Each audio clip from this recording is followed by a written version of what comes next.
pandangan dari pengamat kebijakan publik soal anggaran HUT RI ini kan dikabarkan membengkak nih Mas, karena kan Hmm. tahun itu digelarnya di dua tempat, IKN sama di Jakarta. Nah, ini tanggapannya dari sisi pengamat kebijakan publik gimana nih? Apakah memang itu terlalu dipaksakan, mengingat anggarannya kan memang selalu disediakan dari negara. Nah, ini gimana nih pandangan dari Mas Rubu sendiri?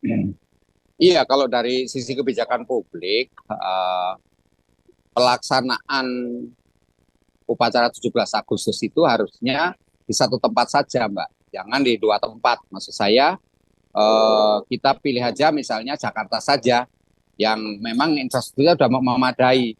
Kalau diselenggarakan di IKN ya kesannya jadi memaksakan di sana karena memang infrastrukturnya belum ada, masih minim lah gitu. Kemudian juga membutuhkan kos yang lebih besar lagi terkait dengan sewa kendaraan gitu loh dan berbagai lain di satu sisi juga masyarakatnya di sana juga belum boleh ikut ini kan, ikut terlibat di dalam upacara 17 Agustus itu. Jadi menurut saya yang paling tepat ya lebih efisien, lebih efektif itu ya diselenggarakan di Jakarta saja di satu tempat, tapi jangan diselenggarakan di dua-duanya karena kalau diselenggarakan di dua-duanya itu akan terkesan pemborosan anggaran dan menyebabkan nanti dugaan-dugaan adanya ini kan penyimpangan anggaran atau perilaku koruptif di dalam penyelenggaraan itu yang dikhawatirkan artinya kecurigaan publik pada ujungnya pada potensi adanya terjadinya penyimpangan anggaran gitu.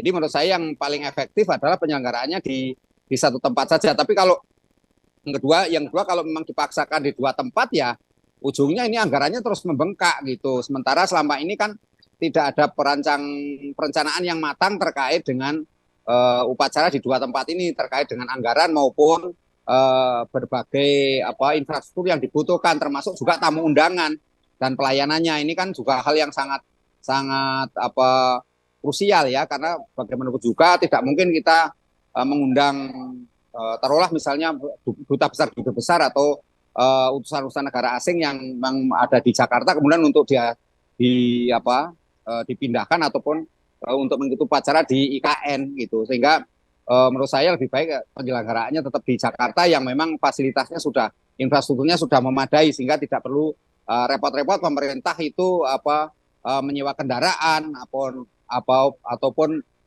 menyediakan infrastruktur lainnya yang menurut saya lebih banyak menyedot anggaran terlalu besar. Yang terakhir ya menurut saya lebih baik kalau memang diselenggarakan ngotot di sana ya kalau misalnya di IKN ya di Jakarta tidak usah diselenggarakan. Jadi semua terkonsentrasi di IKN saja kalau memang keinginan Bapak Presiden untuk sesuai memenuhi janji politiknya lah kira-kira seperti itu dan meninggalkan legasinya di akhir masa pemerintahannya untuk menyelenggarakan upacara 17 Agustus di IKN ya otomatis ya sudah diselenggarakan aja di IKN secara terbatas dan kemudian nanti tinggal menggunakan media-media yang sudah ada baik media pemerintah maupun media masyarakat untuk menyiarkan adanya pemberitaan penyelenggaraan upacara 17 Agustus di IKN. Yang kedua ya tentu kemudian di sini tidak perlu mengundang terlalu banyak ini tamu undangan, apalagi tamu-tamu yang sifatnya seperti duta besar atau konsul atau konjen yang lainnya lah, maksudnya menurut saya dan barangkali perlu juga dipikirkan berbagai kemungkinan karena di sana sifatnya masih minim infrastrukturnya gitu sehingga tidak merepotkan dalam hal ini kepanitia maupun ini masyarakat juga di sana pun juga tidak bisa menikmati artinya karena masih ada pembatasan-pembatasan belum bisa mengikuti upacara di IKN itu Mbak. Oke Mas, berarti memang kalau misalnya memang mau tinggalkan legacy, lebih baik ya udah di IKN aja. Kalau misalnya nggak perlu maksain di dua tempat gitu ya Mas. Iya, Berarti kalau saya iya berarti Mbak. kalau misalnya apakah ini karena juga tamu undangan yang diundang nggak terlalu banyak juga, jadi itu juga salah satu faktor yang membuat anggaran justru makin membengkak. Menurut Mas Trubus sendiri, kalau misalnya eh, yang diundang nggak sebanyak itu, apakah juga masih bisa nih mengurangi anggaran yang membengkak itu? Apa kayak dari dua tempat aja ini udah udah membuat anggaran semakin bengkak gitu? Nggak cuma dari tamu undangan dan sewa-sewa Iya, kendaraannya?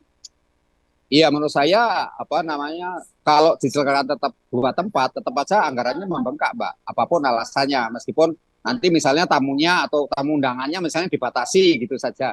Tetapi tetap saja kan nggak mungkin. Yang kedua, upacara 17 Agustus itu kan sesuatu apa namanya bersifat heroik historical gitu ya. Artinya ini mengenang sejarah perlawanan bangsa Indonesia terhadap penjajah, dan kemerdekaan itu sesuatu yang memang apa sangat dibanggakan oleh masyarakat Indonesia, rakyat seluruh Indonesia, dan dalam hal ini kan tidak ada di negara lain seperti di Malaysia atau di Singapura kan nggak ada upacara ini kemerdekaan seperti di Indonesia yang begitu apa heroik gitu loh, begitu sangat apa dikenang oleh masyarakat, dan kemudian masyarakat sangat mendukung sekali.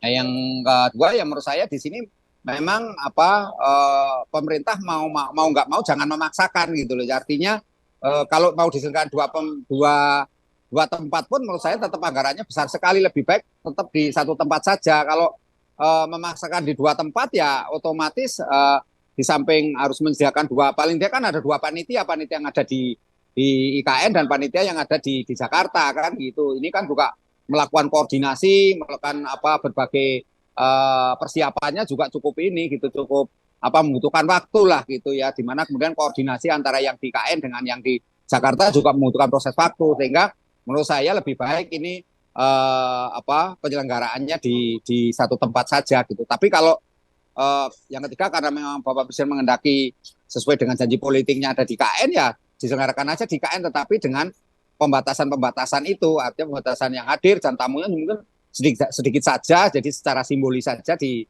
upacara di sana, dan tidak perlu apa melibatkan banyak pihak termasuk undangan yang berasal dari apa duta besar ataupun dari pihak-pihak lain, tokoh-tokoh masyarakat dan tokoh agama yang terlalu banyak di sana.